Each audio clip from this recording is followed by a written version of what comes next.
Hello friends, welcome to investment academy. Good morning. आज की ताज़ा खबर में आपका स्वागत है। हमेशा ग्लोबल न्यूज़ से स्टार्ट करते हैं, वहीं से शुरू करेंगे। कुछ इंडिया स्पेसिफिक और कुछ रिजल्ट्स ओवर द वीकेंड और फ्राइडे को भी आए थे, उसके बारे में आज डिस्कस करने वाले हैं। और अभी तक अगर आपने हमारा दिल्ली का वर्कशॉप ऑन फाइनेंशियल फ्रीडम नहीं बुक किया है तो please, last few seats are remaining, तो प्लीज़ उसको ज़रूर बुक कर लीजिए। कहाँ पे है, काफ़ी सारी रिक्वेस्ट और इंक्वायरीज आ रही हैं कि सेशन है कहाँ पे, कहाँ पर करने का प्लान कर रहे हैं। तो अभी तक फ्रैंकली फाइनलाइज नहीं हुआ है, but mostly we are looking at around airport aero city area में ही प्लान्ड है अभी तक।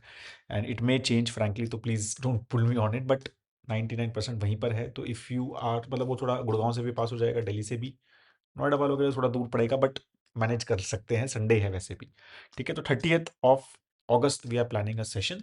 सो if you are in NCR area तो please do book that session. हमने कमेंट सेक्शन पे मैंने यहाँ पर लिंक डाल दिया है। अब स्टार्ट करते हैं ग्लोबल न्यूज़ से। So over the weekend Iran वगैरह में चली थोड़ी हलचल। ईरान ने तो मतलब यही बोला कि भाई हम तो अभी हॉर्मुज़ ओपन नहीं कर रहे हैं, ठीक है, जब तक आप हमारी सारी कंडीशंस नहीं मानोगे। ठीक है, और कंडीशंस भी मतलब ऐसी हैं कि वो ज़्यादा कुछ मानने लायक लग ही नहीं रही है। मतलब हो सकता है माना भी जाए, कुछ पता नहीं है। बट वो यही है कि मतलब बिल्कुल कि सारा हमारा जो पैसा हम आपने ब्लॉक किया है वो दे दो, हमें वॉर के डैमेजेस दे दो, राइट। और क्या कहते हैं, होर्मुज मतलब अपना ब्लॉकेड हटा दो, और सारी जितने भी यूएस की प्रेजेंस है अराउंड अस वो सब हटा दो। तो वो बहुत सारे ऐसे टाइप की कंडीशंस हैं विच सीम्स वेरी डिफिकल्ट कि ये होगा, right. But we as a said कि today is the time is कि you can not be sure on anything currently. ठीक है। और बाकी यही चल रहा है कि ईरान और ओमान की डिस्कशंस चल रही हैं on straight of Hormuz, right. तो उसके ऊपर काफ़ी सारी अपडेट्स हो रही हैं कि भाई वो बहुत ही क्लोज है एग्रीमेंट के, कि भाई ये दोनों कंट्रीज, क्योंकि होर्मुज में एक तरफ ईरान है और एक तरफ ओमान है। तो वहीं पर ये चल रहा है कि ये दोनों कंट्री आपस में नेगोशिएट कर रहे हैं और एग्रीमेंट कि भाई अगर ये ओपन करेंगे तो किस तरह से डिवाइड होगा, कौन क्या पैसे लेगा, टोल मिलेगा नहीं मिलेगा, जो भी है मतलब, और किस तरह से कहाँ से शिप्स जाएंगे, कहाँ से आएंगे। तो वो सारी नेगोशिएशंस मतलब वेरियस रिपोर्ट के हिसाब से आर वेरी क्लोज, राइट। तो दैट्स व्हाट इट इज। लेकिन कल ईरान ने ये भी स्टेटमेंट दे दी कि भाई ओमान के साथ हमारी जो ये डिस्कशंस हो रही हैं, एग्रीमेंट हो रहा है, उससे होर्मुज ओपन नहीं होगा। ठीक है, और हमारा डायरेक्टली यूएस के साथ कुछ भी डिस्कशन नहीं हो रहा, ये भी उन्होंने बोल दिया। ठीक है, तो मतलब अगेन एज अ सेड कि दीज थिंग्स सीम्स, अब उसमें पॉजिटिव न्यूज आती रहती है, मार्केट उसमें खुश होती रहती है, ऑयल प्राइसेस नीचे हो जाते हैं, और फिर थोड़ी सी नेगेटिव आ जाती है तो बहुत ऊपर चले जाते हैं। बट ये चल रहा है, मतलब ऐसा ही चल रहा है, और अभी भी ऐसा ही है कि पहले आप सॉल्व करो, पहले मैं सॉल्व करूंगा। तो यही चीजें यहाँ पर बेसिकली चल रही हैं। ठीक है, तो अब यहाँ अब कल डोनाल्ड ट्रंप ने भी एक इंटरव्यू दिया, राइट। तो उन्होंने भी यही बोला कि भाई हम ईरान के साथ जो नेगोशिएशन है we are low keying it, right. तो अब मतलब we are only semi negotiating with them, we are just watching Iran with its huge inflation and the fact they have no money. It will work out, it always work out, it's like a chess game, that's what he said. तो मतलब उस उन्होंने भी ये बोला कि भाई हम ना ज्यादा कर नहीं रहे हैं नेगोशिएशन उनके साथ। ठीक है, तो मतलब बेसिकली एवरीवन इज लुकिंग कि भाई अभी ओमान और ईरान के बीच में क्या एग्रीमेंट होता है, क्या होगा क्या नहीं होगा, उसके बेसिस पे आगे यूएस जो है मेरे ख्याल से कॉल लेगा। एंड तो कुछ खास अपडेट नहीं है, राइट। और इसलिए ऑयल प्राइसेस भी जो है अराउंड 83 84 चल रहे हैं। थोड़े बढ़ गए थे, पहले कम हो गए थे, 70s में आ गया था, फिर से थोड़े बढ़े हैं। अब let's see how they go and how basically market reacts to all these updates, because move होती हुई चीज़ें थोड़ी स्लो हो रही हैं। तो I don't know how markets will react to these. तो थोड़ा सा नेगेटिविटी है, मतलब ओवर द वीकेंड एटलीस्ट लगा ऑन दीज। मतलब ऐसा बहुत ज़्यादा कुछ पॉजिटिव भी नहीं है और बहुत ज़्यादा नेगेटिव भी नहीं है, बट थोड़ा सा नेगेटिव कॉनोटेशन लगा ओवरऑल इन सब चीज़ों का, राइट। बाकी US market S&P 500 has again hit, Friday को ऑल टाइम हाई हिट हुआ है वो, राइट। और मतलब one of the strongest week रहा लास्ट वीक वैसे तो उनका, बिकॉज थोड़ी पॉजिटिव अपडेट्स आई, but over the weekend again थोड़ा सा ये सब नेगेटिव यहाँ पर चला है। ठीक है, so this has been the updates from the global perspective. अगर हम देखें 10 ईयर जीसेक अभी भी 4.65 के आसपास है, तो दैट इज डेफिनेटली एक मेजर कंसर्न है। Very high bond yields, 10 year bond yields of US, क्योंकि उससे थोड़ा सा यही लग रहा है कि at least bond market is not expecting this to solve very soon और oil prices to go down very soon. उनको तो ये लग रहा है कि इन्फ्लेशन आएगी, इंटरेस्ट रेट बढ़ेंगे, एटलीस्ट बॉन्ड मार्केट्स तो यही बोल रही है। ठीक है, तो that's what the current status is. बाकी अब इंडिया में कुछ अगर बात करें या फिर कुछ और ग्लोबल प्लस इंडिया स्पेसिफिक बात करें तो एक यूएस के सेनेट ने एक बिल अप्रूव किया है कि ऑन रशियन सैंक्शंस। तो उन्होंने कहा है कि भाई अगर रशिया जो है किसी को कुछ एक्सपोर्ट करता है कोई या कोई कंट्री रशिया से इंपोर्ट करता है कुछ, ठीक है, तो हम उनके ऊपर सैंक्शंस लगाएंगे और वो 100% तक जा सकते हैं।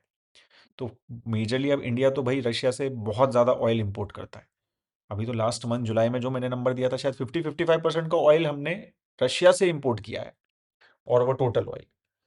तो we are very highly dependent currently on Russian crude और स्पेशली होर्मुज तो बंद है भाई, तो कहाँ से लें? मतलब यूएस से वेनेजुएला वगैरह से लिया जा सकता है, but again prices are higher, right? क्योंकि इतना ट्रैवल कॉस्ट सब ये सब चीज़ें भी हायर हो जाती है ना।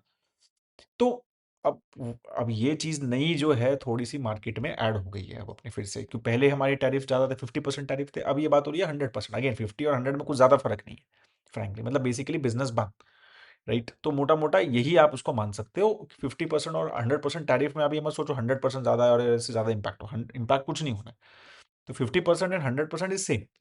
बट अगेन टैरिफ की अब ये 18% हो गया था, फिर 10% हो गया था, राइट? तो ये सब चीज़ें आपको पता ही है टैरिफ की जो स्टोरी है।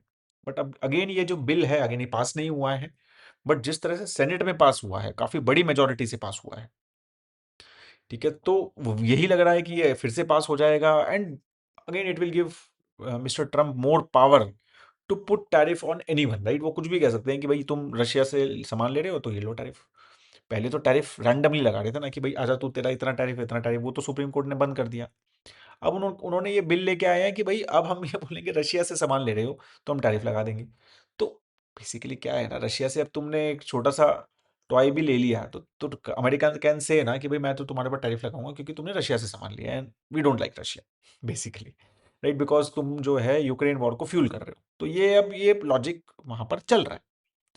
तो it seems that it is a new tool which the मतलब पार्लियामेंट वहां की जो भी है तो वो they are giving to mister Trump, and which can have an negative impact on India. तो ये चीज अब एक और नेगेटिव फैक्टर मार्केट में आ गया है। अब इसमें जो स्पॉन्सर जो बिल में है, जो स्पॉन्सर्स हैं वो 5 कंट्री पे मेजरली फोकस कर रहे हैं। वो कह रहे हैं China, India, Slovakia, Hungary and Azerbaijan, ये 5 लार्जेस्ट बायर्स हैं रशियन क्रूड के, तो इनके ऊपर मेजरली फोकस हो रहा है। तो अगेन ये नेगेटिव एज अ सेड है।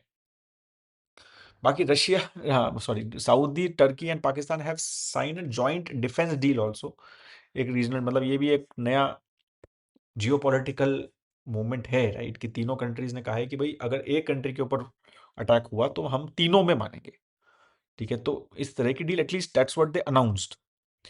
अब उसका क्या इम्पैक्ट है क्या नहीं है वो बहुत जल्दी पता चल जाएगा इट सीम्स, क्योंकि कल ही जो है हाउथीज ने अटैक किया है सऊदी की, अराउंड सऊदी अराम की एक रिफाइनरी पे, right? As per the news जो सीएनबीसी बता रहा है, ठीक है? तो अब हाउथीज ने ये अटैक किया है सऊदी पे, तो वो जो डिफेंस डील हुई है उसमें तो ये है ना, एक के ऊपर करोगे तो हम तीनों के ऊपर होगा। तो it will Pakistan and Turkey come to attack Saudis or save to attack Houthis and save Saudis, तो आई डोंट नो, मतलब ये चीजें हम देख सकते हैं, बट ये this is what again a new geopolitical aspect is there in this, because Pakistan has a nuclear weapon and Turkey has very good drone technology it seems, right? तो क्योंकि वो काफी ज्यादा शायद यूक्रेन वगैरह में भी उनका इन्वॉल्वमेंट रहा है।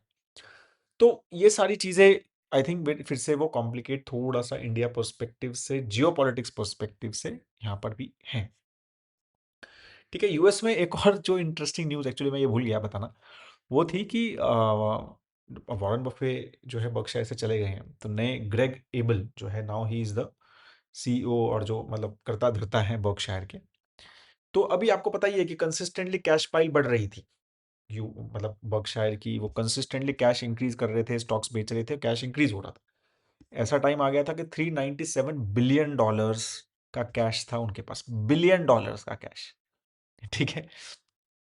तो वो अब जो है इस क्वार्टर में, जो जून क्वार्टर में आया है नंबर, उसमें कम हुआ है, 397 से 365 बिलियन हुआ है, ठीक है? तो अब इसमें से उन्होंने बाइंग की है, गूगल की थोड़ी बाइंग की है, कोको कोला बाय किया है, एप्पल, नहीं सॉरी, कोको कोला बाय किया है थोड़ा शायद। तो मेजरली बाइंग उन्होंने काफ़ी सारी कंपनीज में जो एग्जिस्टिंग है वो हुई है, राइट? तो ये काफ़ी टाइम के बाद 14 कंसेक्यूटिव क्वार्टर से 14 कंसेक्यूटिव क्वार्टर से वो अपना कैश बढ़ा रहे थे, तो 14 कंसेक्यूटिव क्वार्टर के बाद फर्स्ट क्वार्टर ऐसा है कि अब उन्होंने स्टॉक्स बाय किए हैं। ठीक है, तो इंटरेस्टिंग है। देखो मार्केट्स ऑल टाइम हाई है यूएस की, and now Berkshire is buying. तो अगेन मैं यही कह रहा हूँ कि इस सब चीज़ों के ऊपर बहुत सारी डिस्कशन हो सकती है, राइट? कि is it a good time, is it not a good time, is it because of the new person, right? वो उनको लग रहा है कि नहीं भाई हमने गलती कर दी कि इतना ज़्यादा कैश इतना टाइम तक रखे, right? Now we will start deploying, क्योंकि मार्केट तो शायद ना गिरे। तो मतलब अब we don't know, right, valuation कैसा हो, उनको उनका थॉट प्रोसेस अलग है क्या, but that's what has happened. तो उन्होंने बाय अपना स्टॉक भी बाय किया है $3.3 बिलियन का, और कुछ अलग बाकी स्टॉक्स भी बाय किए हैं। ठीक है, so this is also an important and interesting update, क्योंकि अभी तक तो यही हो रहा था ना, यूएस मार्केट में कोई इन्वेस्ट करता था एक लॉजिक तो यही देता था कि बर्कशायर तो नहीं 14 क्वार्टर से लगातार कुछ भी बाय नहीं कर, मतलब बाय कर नहीं रहा है, कुछ मेजरली कैश ही बढ़ा रहा है, और ऑलमोस्ट $400 बिलियन का कैश हो गया है, बट अब जो है वो चेंज हुआ है। तो these are the different times, तो वो लॉजिक अब थोड़ा सा जा रहा है। देखो Parag Parikh is also reducing their cash. ठीक है, इंडियन तो वैल्यूएशन डेफिनेटली अच्छी है, बट इज यूएस एलोकेशन या गूगल जैसी कंपनी की भी वैल्यूएशन अच्छी है क्या? तो ये एक बहुत ही इंटरेस्टिंग क्वेश्चन है डिस्कस करने के लिए, राइट? तो ये सारी चीजें जो है मतलब ग्लोबल में चल रही हैं। बाकी इंडिया में अगर हम बात करें तो एफपीआईज जो हैं थोड़ी बाइंग कर रहे हैं। फर्स्ट वीक ऑफ अगस्त में भी अच्छी बाइंग हुई है, 12,921 करोड़ की बाइंग हुई है। ठीक है, जुलाई ओवरऑल पॉजिटिव रहा, 20,000 करोड़ के फॉरेन इंस्टीट्यूशन इन्वेस्टर्स ने हमारे स्टॉक्स खरीदे। और ये उससे पहले अगर हम देखें तो कंसिस्टेंटली बहुत जबरदस्त बिकवाली हुई थी, राइट? बहुत बेचा था। राइट नाउ एटलीस्ट थोड़ा सा यहाँ पर पॉजिटिविटी दिख रही है कि एफपीआईज तो आ रहे हैं। अब क्या लगता है आपको क्यों आ रहे हैं? तो मीटे मोटा मोटा मुझे लगता है कि एक तो देखो थोड़ा एआई रैली थोड़ी सी स्टीम लूज करती हुई नजर आ रही है, सेमीकंडक्टर रैली अगर ये सब देखें, राइट? तो अब दे आर फोकसिंग ऑन कि भाई किस में वैल्यू है मार्केट में, तो India I think has a good value from that perspective. Growth अच्छी है, देश की इकोनॉमी अच्छा कर रही है, नंबर्स ठीक ठाक आ रहे हैं। तो मुझे तो वो लगता है कि ये अगेन बहुत सारे लोग कॉन्ट्रा बेट है इंडिया इस टाइम पे, तो वही चीज़ें यहाँ पर फोकस्ड है। सेकंड फैक्टर जो है, again valuations of India now has I think has interestingly काफ़ी अच्छी हो गई है, राइट? मतलब अच्छी इन द सेंस ऐसा नहीं है कि स्क्रीमिंग बाय है, बट अगर हम रिलेटिवली देखें लास्ट 2 साल में तो वैल्यूएशंस आर डिसेंटली गुड। तो वो भी मुझे लगता है कि वैल्यूएशन प्ले है, और एआई जो रैली है जहाँ से उनको काफ़ी पैसा बना है और बन रहा था, वो थोड़ा सा स्लो हो गया है। तो now the money is coming to India, that's what I believe. ठीक है, तो ये अपने नंबर से बाकी इस हफ्ते, हाँ मंडे है आज, तो हैप्पी मंडे एज वेल सबको। तो रिजल्ट्स रहेंगे, राइट? टाटा मोटर्स वगैरह के कुछ कुछ रिजल्ट्स आएंगे। ऑयल प्राइसेस डेफिनेटली फैक्टर रहेगा, जैसे मैंने आपको अपडेट दिया, तो कैसा रहता है और क्या क्या मिस्टर ट्रम्प बोलते हैं, ईरान बोलता है उसके ऊपर। तो इन्फ्लेशन नंबर्स आने वाले हैं इस हफ्ते, दोनों के, यूएस के इंडिया के सीपीआई नंबर्स आएंगे, तो वो भी एक फैक्टर अब काफ़ी क्लोजली वॉच कर रहा है मार्केट कि इन्फ्लेशन बढ़ रहा है कम हो रहा है, बिकॉज क्रूड ऑयल प्राइसेस तो बढ़ ही गए हैं। एक तो वो भी एक फैक्टर जो है काफ़ी इंपॉर्टेंट रहेगा, जो मार्केट इस हफ्ते देखेगी। ठीक है, अब कुछ स्टॉक स्पेसिफिक न्यूज़ के बारे में बात शुरू करते हैं। तो एक तो डाबर को थोड़ी सी राहत मिली दिल्ली हाई कोर्ट से। तो एफएसएसएआई ने बैन लगा दिया था कि उन्होंने कहा था कि 100% प्योर प्रोडक्ट्स जो तुम बोलते हो, 100% जूस, 100% ये, 100% वो, उसके क्लेम के ऊपर वो जितने भी प्रोडक्ट्स हैं वो 100% तो है नहीं ना, ऑफकोर्स कुछ बहुत सारी चीज़ें और भी हैं। तो वो हम बैन करो ये करो, तो वो चल रहा था, उनका बैन लगा दिया था उन्होंने, तो उसके ऊपर स्टे लगा दिया है दिल्ली हाई कोर्ट ने। उन्होंने कहा है कि भाई तुमने तो सुनी ही नहीं, डायपर की तो बात सुनी ही नहीं, तो उनकी पहले बात सुनो and then you come back to us. तो दैट्स व्हाट इट इज। तो थोड़ी सी राहत मिली है, but let's see what happens there. बाकी एल ने 5,000 करोड़ रुपए इलेक्ट्रॉनिक्स में इन्वेस्ट करने की बात की है नेक्स्ट 5 ईयर्स में, specially defence electronics, radars electronics, autonomous systems, directed energy weapons, इस तरह। तो मतलब देखो एल मल्टीपल जगह पे जा रहा है, इंफ्रा तो है ही काफ़ी बड़ा प्ले उनका। अब डिफेंस, और हमने उसके बारे में ऑटो एंसिलरी में भी बात की थी उनकी, तो वो अब काफ़ी डाइवर्सिफाई इंजीनियरिंग कंपनी जो उसको सीरियसली ले रहे हैं, वो इंजीनियरिंग जहाँ पर भी जा रहा है उस पर घुस रहे हैं। आई होप आईटी में, आईटी में भी है, एल टेक तो है बिल्कुल, राइट? तो कहाँ इंजीनियरिंग है वहाँ जा रहे हैं बेसिकली, राइट? तो अब रिजल्ट्स के बारे में बात करते हैं। कुछ कुछ इंपॉर्टेंट रिजल्ट आए थे टाइटन, तो मतलब उसका अपडेट भी आया था, तो एक्सपेक्टेड था बहुत अच्छा रिजल्ट, तो बहुत अच्छा ही है। 29% का revenue growth, right? EBITDA 58%, net profit 63%, जबरदस्त नंबर्स है, जबरदस्त नंबर्स। मतलब टाइटन हैज सब कुछ, मतलब गोल्ड प्राइसेस इतने बढ़ गए उनको कोई फर्क नहीं पड़ा, राइट? तो that has been amazing way they have manage things, I think. Overall international business is also doing very very well for them, right? Canada वगैरह में भी एक्सपेंशन करने का प्लान कर रहे हैं। तो क्लियरली जो कंजम्पशन बढ़ रहा है, स्पेशली प्रीमियमनेस और कंजम्पशन जो बढ़ रहा है, राइट, उसको टाइटन जैसी कंपनी या फिर jewellery company of overall sector, specially Titan ने बहुत अच्छे से आई थिंक पिक किया। आई थिंक टाटा की one of the best performing company at least कुछ टाइम से तो है, राइट, और स्टॉक्स भी बहुत अच्छा कर रहा है, एक हमारे पोर्टफोलियो में है ये, पोर्टफोलियो में, राइट। तो आई थिंक एक्सेप्शनल, मतलब much better than what I was expecting, specially with this kind of gold price. मुझे लगा था कि थोड़ी डिमांड पे इम्पैक्ट होगा, राइट, मार्जिन्स पे इम्पैक्ट होगा, तो वो सब चीज़ें तो, बट अभी तक तो नहीं दिख रही है क्लियरली।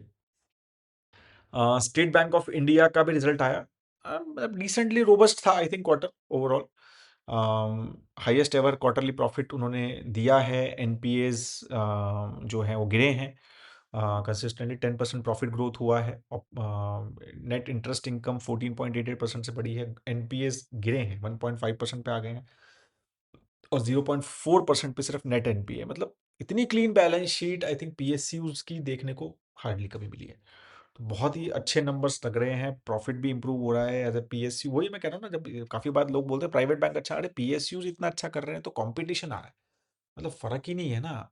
मतलब लोगों को यही लग रहा है कि इन्वेस्टर को कि फर्क क्या है भाई, उसके भी उतने अच्छे नंबर आ रहे हैं जितने तुम्हारे आ रहे हैं, तो तुम्हें प्रीमियम वैल्यूएशन जो पहले मिलता था वो क्यों मिले, राइट। तो वो एक फैक्टर बहुत बड़ा है प्राइवेट बैंक्स अच्छा ना करने का, क्योंकि इस तरह के नंबर्स अगर company like SBI which is the biggest bank दे सकती है या देगी, तो ऑफ कोर्स मतलब इन्वेस्टर्स को लगेगा ना कि भाई, मतलब जहाँ पैसा है वहां जाएंगे ना, तो वही थॉट है। ओला इलेक्ट्रिक एक पोर्टफोलियो में है हमारे, मतलब काफी एग्रेसिव कंपनी है, तो एक एग्रेसिव पोर्टफोलियो में यही है, मत सोचना कि हमने इसको वैसे रखा हुआ है। तो क्यू ऑन क्यू नंबर्स थोड़े इंप्रूव, मतलब सिग्निफिकेंट इंप्रूव हुए, अभी भी वाई ऑन वाई तो बहुत ही खराब है, राइट, बट अब क्यू ऑन क्यू ही देखना चाहिए, क्योंकि लास्ट क्वार्टर तो बहुत खराब था, बहुत ज़्यादा खराब था। तो उससे नंबर्स हैं अच्छे, 71% रेवेन्यू ग्रोथ हुआ है, इनकम भी ग्रोथ हुई है, लॉस थोड़े कम हुए हैं। लास्ट क्वार्टर में 281 करोड़ का लॉस था, अभी 500 करोड़ का लॉस था, अभी 336 करोड़ का लॉस है। डिलीवरीज डबल हो गई हैं ऑलमोस्ट, व्हीकल की जो यूनिट्स हैं, राइट। तो बाकी I think they are also seeing some मतलब improvement in their energy business as well, जो उनका बैटरी बिजनेस है वो भी I think they are focusing a lot on it. बाकी गोदरेज कंज्यूमर एफएमसीजी कंपनी का रिजल्ट आया अच्छा, मतलब मेरे को लगता है काफ़ी ब्रॉड बेस्ड और स्ट्रॉन्ग रिजल्ट आया है ओवरऑल। एंड रेवेन्यू 18% से बढ़ा है, net sales sorry net profit 11% से बढ़ा है। वॉल्यूम ग्रोथ भी स्ट्रांग रही है, ऑलमोस्ट 9% की वॉल्यूम ग्रोथ रही है। मतलब मैं वही कह रहा हूँ कि वॉल्यूम ग्रोथ एबिटा, मतलब ऑफ कोर्स मार्जिन्स रिड्यूस हुए हैं, एक्सपेक्टेड है because of this all this crude oil prices and everything, तो इनके ऊपर तो डायरेक्ट इम्पैक्ट होता ही है, क्योंकि इनका रॉ मटेरियल भी और ट्रांसपोर्टेशन कॉस्ट सब बढ़ जाती है, राइट। तो एबिटा मार्जिन थोड़े रिड्यूस हुए हैं, which was expected I think. बाकी मतलब नंबर अच्छे हैं, मतलब वो एफएमसीजी के हिसाब से, और स्पेशली अगर हम लास्ट 3-4 साल के हिसाब से देखें तो थोड़े नंबर अच्छे आ रहे हैं। हिंडाल्को एल्यूमिनियम कंपनी का भी रिजल्ट मतलब जबरदस्त रिजल्ट, मतलब तहस नहस रिजल्ट है एकदम, राइट। डबल डिजिट ग्रोथ है, 32% का रेवेन्यू ग्रोथ, 75% का प्रॉफिट ग्रोथ, 7,000 करोड़ का प्रॉफिट बुक किया उन्होंने इस क्वार्टर में, राइट। तो क्लियरली मैक्रो इन्वायरमेंट काफी अच्छा है, ज़्यादा डिमांड काफ़ी अच्छी है, एल्यूमिनियम प्राइसेस भी बढ़ गए हैं, एग्जीक्यूशन भी बहुत अच्छा हुआ है। बोथ यूएस सब्सिडरी भी इंप्रूव कर रही है उनकी, नोवेलिस करके, उसमें भी चीज़ें नंबर अच्छे आए हैं। तो एकदम ज़बरदस्त रिजल्ट ओवरऑल हिंडाल्को का रहा है। Overall metal sectors is doing well overall, ठीक है। So that is all on the major news जो आज हम बात करें। तो नॉलेज सेक्शन में आज सच कुछ ज़्यादा नहीं था, इसलिए मैंने इसे शुरू में अनाउंस नहीं किया था, बट एक छोटा सा टेक्स्ट था, तो मेरे को लगता है जब आए हैं तो बात तो करेंगे ही, ठीक है। तो मोटली फ्यूल का एक बहुत ही इंटरेस्टिंग वेल्थ फॉर्मूला देखा मैंने, मतलब अगेन बहुत सिंपल है बट हिट करता है, ठीक है। तो क्या करना है आपने पैसा कमाने के लिए, वेल्दी बनने के लिए, क्या चार चीजें बताई उन्होंने, देखो कि सॉल्व समवन्स प्रॉब्लम, कि वर्क, राइट। हम जॉब करते हैं तो हम किसी की प्रॉब्लम सॉल्व कर रहे हैं, या हम बिजनेस करते हैं तो हम एक कंज्यूमर की प्रॉब्लम सॉल्व कर रहे हैं, राइट। तो अगर आप किसी की प्रॉब्लम सॉल्व कर सकते हो तो उसका मतलब आप करो, तो उसमें आपको पैसे मिलेंगे, आप सॉल्व कर रहे हो तो, ठीक है। अब वो पैसे मिले तो क्या करना है उसका, तो keep your expectation low and ego low, right. तो उन दोनों अगर लो रहेंगे तो आप सेव ज्यादा करोगे, आपकी एक्सपेक्टेशन कम है, मान लो 1 लाख रुपए महीना बचाते हो, एक कमाते हो सॉरी, तो उसमें अब एक हमारी कि भाई ठीक है मुझे एक बड़ा घर लेना है, बड़ी गाड़ी लेनी है, वो उस तरह की एक्सपेक्टेशन थोड़ी कम रखेंगे, तो 30 40 50% तक सेव कर पाएंगे, राइट। तो सेव करो। फिर इन्वेस्ट करने के लिए ऑप्टिमिस्ट, कहाँ, इक्विटी में इन्वेस्ट करने के लिए ऑप्टिमिस्ट रहना है, डेट में और गोल्ड में चलो नहीं रहना है, बट इक्विटी में इन्वेस्ट करना है तो ऑप्टिमिस्ट ही इन्वेस्ट कर सकता है इक्विटी में किसी भी। आप यूएस में डाल रहे हो तो आप ये एक्सपेक्ट कर रहे हो कि यहाँ से और अच्छी करेंगी ये कंपनीज, यूएस और अच्छा करेगा, इनकी कंपनीज और अच्छा करेंगी। इंडिया में डाल रहे हो तो ये एक्सपेक्ट कर रहे हो कि इंडियन कंपनीज और अच्छा करेंगी, राइट? तो पॉजिटिव हो ना, ऑप्टिमिस्ट हो ना, तभी तो इक्विटी में तो ऑप्टिमिस्ट ही डाल सकता है, राइट? तो be optimist, invest and have a long term mindset. फिर बस कंपाउंड रहने, कंपाउंडिंग होने दो, अच्छा एसेट लो और उसको कंपाउंडिंग होने दो, राइट? तो बहुत सिंपल लगता है ना, वो सिंपल ही है, बट वही है ना कि simple is not easy to implement, वही सबसे बड़ा प्रॉब्लम।